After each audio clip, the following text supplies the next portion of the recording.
Mas aquilo que distingue verdadeiramente as pessoas é as que sabem pensar e também as que pensam ou não pensam mal. Stay out super late tonight, picking apples, making pies. Boa tarde. No ano de 1991, ingressou em Ciências da Comunicação na Universidade Autónoma de Lisboa. Nessa altura, a área das relações internacionais era já um objetivo?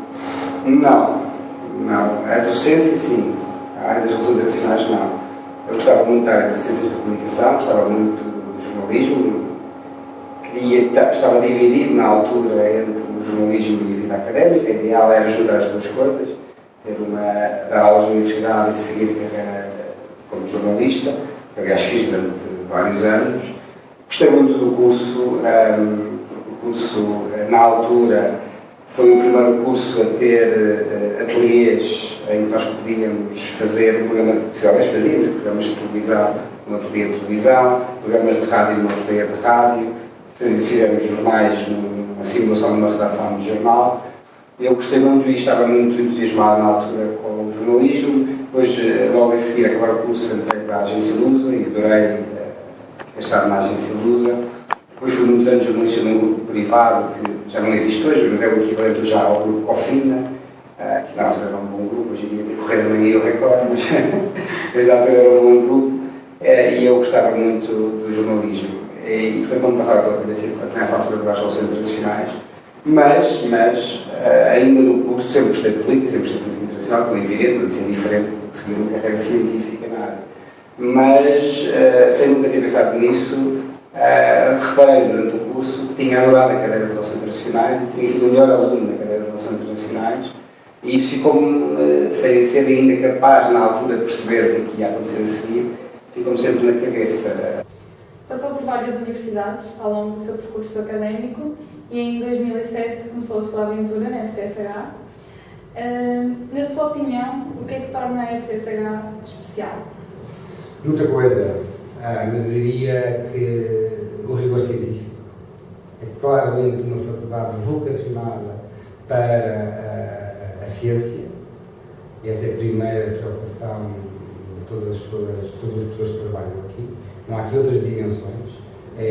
O rigor científico é, digamos assim, grande meta de todos os professores, a pluralidade de opiniões, a qualidade do corpo docente, agora não falar de mim, dos meus colegas, não sei se deve dizer bem mais próprio, a qualidade dos alunos.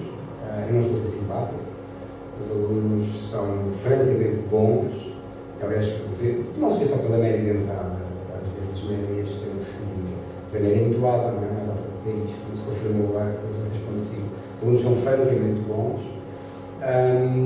E posso dizer, também sem ser simpático, que esta é de longe a melhor faculdade por onde eu passei, mas de longe. Nesta casa, enquanto professor, que ouvi utilizar a famosa divisão para os presidentes norte-americanos entre as pombas e os falcões. Se fosse presidente dos Estados Unidos, em que grupo se integraria? Entre as pombas e os falcões. Nós seguramente não seria um falcão no sentido que a palavra falcão significa nos Estados Unidos. Porque a palavra falcão significa... tem vários significados, mas hoje em dia está muito associado a uma política externa que faz da intervenção militar, uma política externa extremamente intervencionista, isso tanto existe nos pombas como nos falcões, mas que faz da intervenção militar quase a primeira opção, quando ela deve ser a última opção quando todas as outras estão esgotadas. Se fosse norte-americano, provavelmente seria ou a esquerda do Partido Republicano ou a direita do Partido Democrata. Sei que é Insustentável de Envelhecer, o livro, é um dos seus livros favoritos. Portanto, trouxe aqui uma pequena frase. Os regimes criminosos não foram feitos por criminosos, mas por entusiastas convencidos de terem descoberto o único caminho para o paraíso. Mais tarde, ficou claro como o dia que o paraíso não existia e que, portanto, os entusiastas eram criminosos. Quais são os entusiastas e os criminosos dos nossos dias? Boa pergunta. E bom livro, já agora. Eu de pôr as coisas nessa perspectiva, na perspectiva dos bons e maus. Acho que as questões têm razões estruturais e a nossa primeira função, quer como docentes, quer como investigadores, quer mesmo como analistas, quando fazemos comentários na primeira explicação social, a primeira questão é perceber o que está por trás das coisas, quais são as razões profundas que estão por trás das coisas, independentemente de concordastes, como discordarmos, delas terem resultado bem ou terem falhado. A primeira razão é porquê? Porque que alguém fez o que fez. E nos dias de hoje nós temos vários casos que podemos pegar para tentar perceber, mas eu diria mais do que uma perversão natural por parte do protagonista ao B, embora haja muitas personagens perversas e muitos demónios à solta. A razão que nós vamos tentar perceber é o que há no meio destes fenómenos todos que estão a acontecer aqui nos dias no centro em Gaza pela comunicação social, da Síria, ao Iraque, da Líbia, à Mauritânia, do Afeganistão até ao Paquistão Ocidental. O que há de comum nisto tudo? Há várias maneiras de olhar para este problema, algumas bastante mais antigas do que a contemporaneidade, mas eu diria que no fenómeno atual, sem esquecer tudo o que está para trás, no fenómeno atual há um acontecimento comum. Esse acontecimento comum foi a invasão do Iraque em 2003 e a destruição do Estado iraquiano, destruindo dessa maneira os equilíbrios de poder no Médio Oriente, ou melhor, no grande Médio Oriente, que era uma coisa que não existia, era aquele espaço gigante que ia da Mauritânia até o Afeganistão, que não existia, mas que foi introduzido na política externa norte-americana num período curto, mas furioso, da presidência de George W. Bush, e que passou, curiosamente, a existir. Só que, em vez de ser um grande espaço de democracia, é hoje um grande espaço de radicalismo islâmico, de guerras, em muitos sítios, guerra civil, de grupos terroristas e do caos. Que lição pode o Ocidente tirar do que se passa nesta região do planeta? A lição é uma que há várias lições. A principal lição é que nós só devemos procurar transformar a qualidade contemporânea do melhor para o seu lugar. A grande lição que tem que acontecer no Medio Oriente, no África, as primaveras árabes, o caso do Iraque ainda é pior. O caso do Iraque foi provocado. As primaveras árabes não foram provocadas pelo Ocidente. O caso do Iraque foi provocado pelo Ocidente. A grande lição é que, por exemplo, a transformação de regimes só é possível quando há condições locais para deixar no lugar do regime anterior um regime que seja melhor. Isso também está estudado, aliás, é muito extraordinário como é que os decisores políticos não sabem isso. Sabe uma coisa que os estudos da mudança de regime dizem é que as mudanças de regime têm que ter duas outras regras fundamentais. A primeira é que existe a nível interno forças internas que queiram essa mudança de regime e, portanto, garantam a instituição e manutenção do regime a seguir. Se não for assim, só há uma forma de conseguir, que é através de uma guerra total, que tenha um fim de rendição incondicional, como foi, por exemplo, a Segunda Guerra Mundial. Isto é possível fazer uma transição democrática na Alemanha e no Japão, mas o modelo que hoje em dia está fora da equação. E essa acho que é a grande lição. E é o grande desafio para a frente. Ou seja, o grande desafio agora é para resolver questões como a Síria, o Iraque, os refugiados. Há muitas coisas que têm que ser feitas, a crise dos refugiados, há muitas coisas que têm que ser feitas, mas é fundamental, é que o Presidente Obama acha bem, é voltar a criar, reconstruir os regimes políticos nesses países. Chamar regime building, ou seja, o regime building, reconstruir unidades políticas que tenham capacidade efetiva de mandar nestes territórios, como acontece nos deus hoje em dia. Em relação à Síria, com o avanço do Estado Islâmico, Bashar al-Assad passou a ser parte da solução para deixar de ser parte do problema? Se fosse aqui há um tempo atrás, sim. Agora é como diz uma música americana, it's too late, baby. Aqui há uns tempos atrás, sim. Eu defendi isso, por muito chocante que isso possa ser, pudesse ser na altura. Porquê? Porque o Bashar al-Assad, por muito odioso que fosse, e há um problema não é de agora, várias vagas de violência na Síria, há um problema de uma minoria alauíta do ramo xismo, que governa um país de maioria sunita. Foi um regime violento, quer o Bashar al-Assad, quer o pai, antes foram líderes bastante violentos, e são ditadores, tudo isso é verdade, mas, apesar disso tudo, foi possível manter o chamado modus vivendi com eles. Israel é um bom exemplo. Israel e a Síria são regimes incompatíveis e odeiam-se formalmente, mas tinham modus vivendi.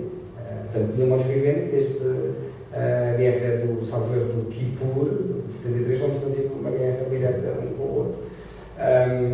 Hoje em dia é tarde demais, porque já se foi longe demais. O Bashar al-Assad já não manda praticamente na Síria, tirando pequenos focos, já não manda na Síria. Já não há possibilidade de fazer uma reconciliação com ele, já se foi muito longe demais no Ocidente para agora fazer uma reconciliação com ele.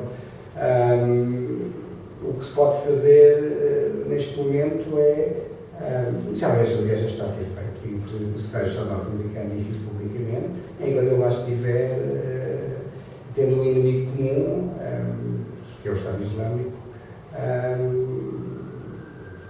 enfim, combater o inimigo principal nesta altura é o Estado Islâmico e não o Bashar al-Assad.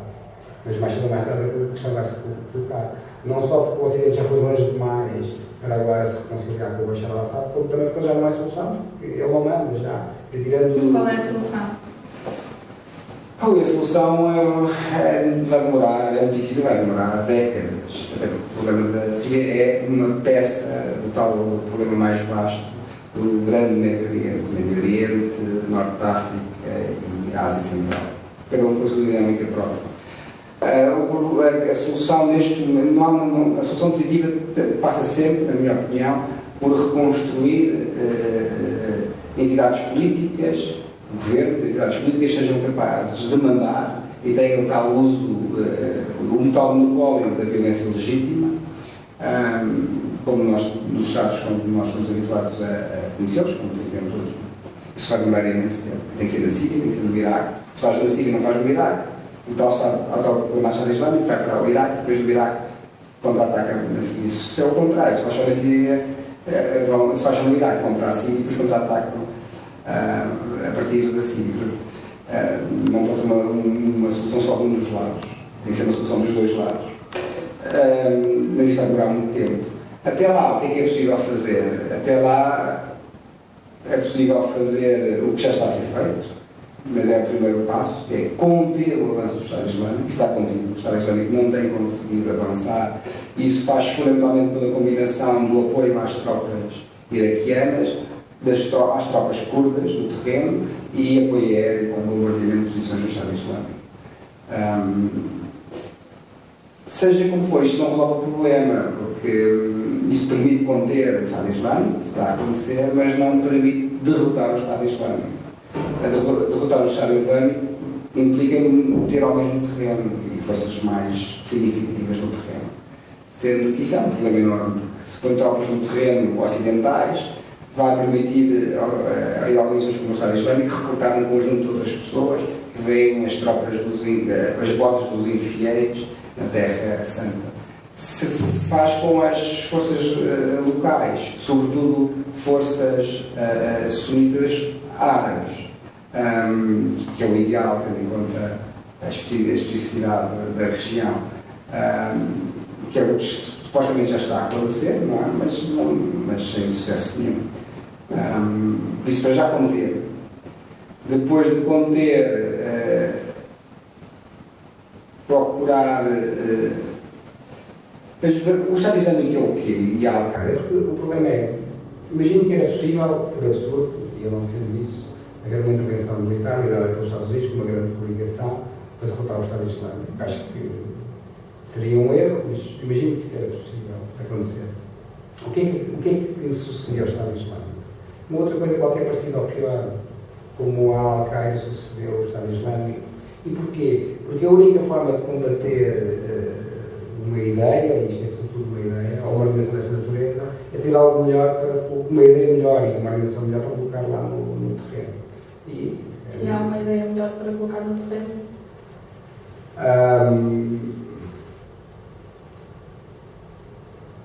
Eu acredito que, embora as causas socioeconómicas não sejam suficientes para explicar o que está a acontecer naquela região muito perto de longe, eu acredito que existe uma aspiração universal à prosperidade, a viver bem. E que, se as pessoas tiverem condições para viver bem, têm muito menos motivos para se radicalizar. Por isso, a única alternativa que eu vejo é um projeto de criação de Estado que seja capaz de criar riqueza, que seja capaz de distribuir bem essa riqueza, que seja capaz de criar um sistema de proteção inspirado, por exemplo, no nosso Estado Social, que proteja as pessoas na velhice, na doença, no desemprego, e que seja capaz de proporcionar a educação, a saúde. Uma grande parte destes elementos radicais, eles não nasceram do nada, eles não apareceram assim como cogumelos, eles foram formados em escolas, e vou agora escusar de dizer promovidas por quem, nas escolas que os apanharam desde pequenos e que os doutrinaram desde pequenos. Se em vez disso tivesse um bom sistema de educação, por exemplo, uma FCSH, em cada um desses sítios, se calhar a probabilidade não ia desaparecer, porque há sempre alguém disponível para se radicalizar. A probabilidade de ter muitos adeptos seria menor. Os alunos do CPRI poderão ter a sua cota parte na construção desse novo mundo. Que conselhos gostaria de lhes deixar?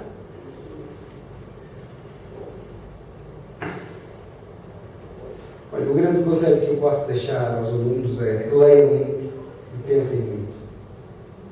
Porque eu não gosto muito de simplismos, de ver as coisas ao preto ou branco, mas acho que há uma coisa que nós podemos fazer uma simplificação, que é, há dois tipos de pessoas. As pessoas que sabem pensar e pensam bem, e as pessoas que não sabem pensar ou pensam mal.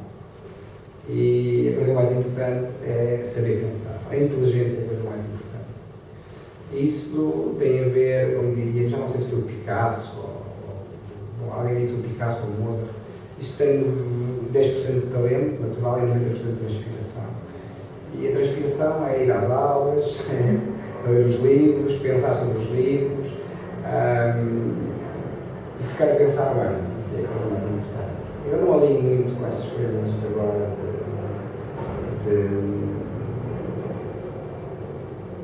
de outra maneira. Os resultados são importantes, como é óbvio, mas aquilo que distingue verdadeiramente as pessoas é as que sabem pensar bem, e as que pensam, ou não pensam, pensam mal. E para isso, a questão de fundo é ler muito. Obrigada. Nada.